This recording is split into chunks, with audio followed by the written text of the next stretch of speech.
Welcome back to the Arthur Archive. I'm Arthur, keeper of the strange, forgotten, and slightly unbelievable stories history left behind. Open the archive, turn the page, and let's see what history left behind. Today's book takes us to Western Australia, 1932, a place where farmers had a problem, the government had a plan, and the emus had other ideas. In 1932, Australia launched a military operation against emus. Not enemy soldiers, not an invading army. Emus, large, fast, flightless birds that had wandered onto farmland in Western Australia and started destroying crops. It sounds ridiculous now, and to be fair, it was ridiculous then too. But for the farmers living through it, this was not just a funny story about birds. It was a serious problem. The country was in the middle of the Great Depression.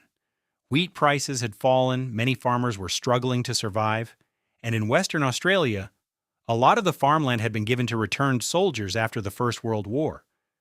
These men had already fought in one war. Now they were trying to build quiet lives as farmers. Then the emus arrived.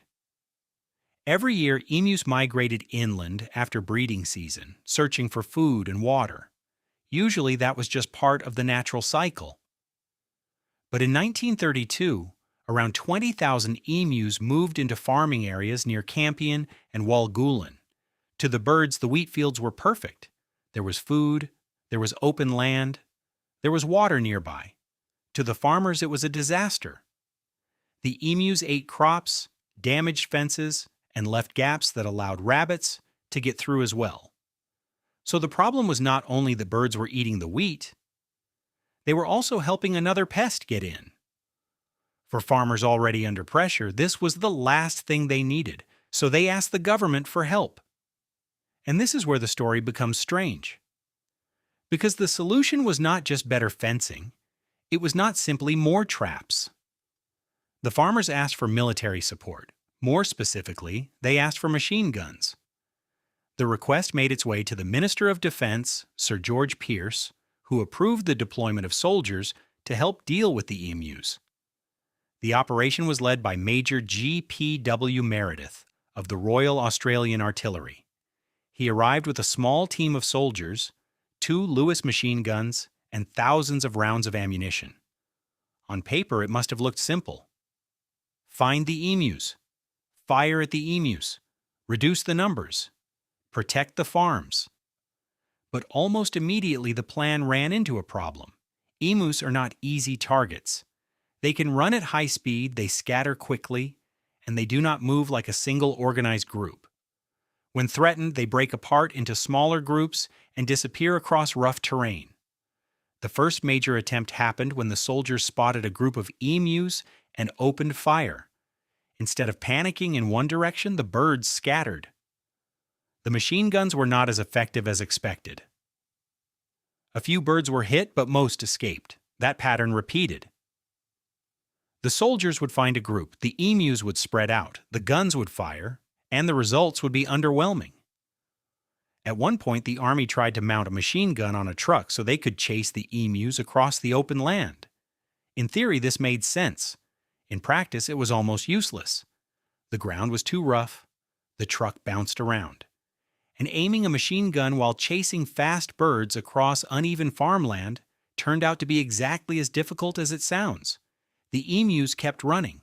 The soldiers kept trying. And the newspapers started paying attention. That is one reason this story became famous. It was not just that Australia had sent soldiers after emus, it was that the emus seemed to be winning.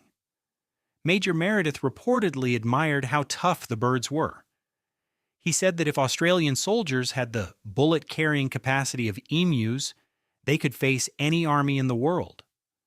That sounds like a joke, but it says a lot about the problem. The birds were fast, scattered, difficult to hit, and surprisingly resilient. After several days, the operation had used thousands of rounds of ammunition, but the number of emus killed was far lower than expected. The farmers were still frustrated. The government was being criticized, and the army was stuck in the awkward position of explaining why machine guns had not solved a bird problem. Eventually, the first operation was called off. But the emus had not gone away. The farmers continued asking for help, and later that month, the soldiers returned for a second attempt. This time, they had more success. The soldiers killed more emus than during the first campaign, and over time the military reported higher numbers. But it still did not fix the larger issue. There were simply too many birds spread across too much land. The army could shoot some of them, but it could not realistically control the entire migration. The government eventually moved away from direct military action and relied more on fencing, local control, and bounty systems. Those methods were less dramatic, but they were more practical. And that is the real lesson of the Great Emu War. It was not literally a war in the way people imagine. There were no emu generals, no peace treaty, no formal surrender. But it became remembered as a war because the contrast was so strange. A modern military force with machine guns had been sent to solve a wildlife problem, and the wildlife problem mostly ran away. The story is funny because of the image it creates.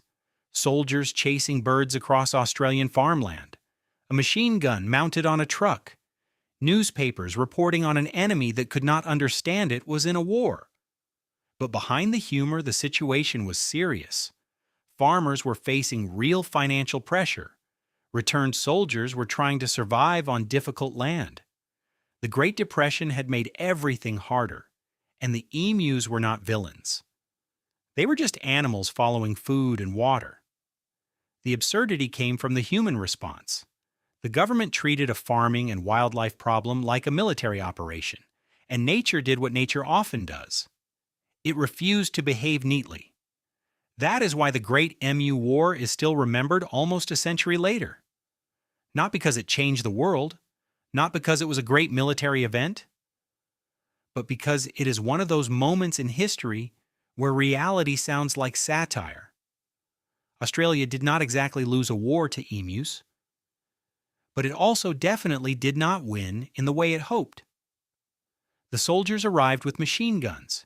The emus arrived with speed, numbers, and absolutely no interest in cooperating. And by the end of it, the birds were still there. Which is probably why, to this day, people remember the result very simply. Australia fought the emus, and the emus won. And that's where we'll close the book on today's story. If you enjoyed this chapter from history, make sure you're subscribed because there are plenty more strange, forgotten, and unbelievable true stories still waiting on the shelf. Until next time, this has been Arthur Archive, and I'll see you in the next story.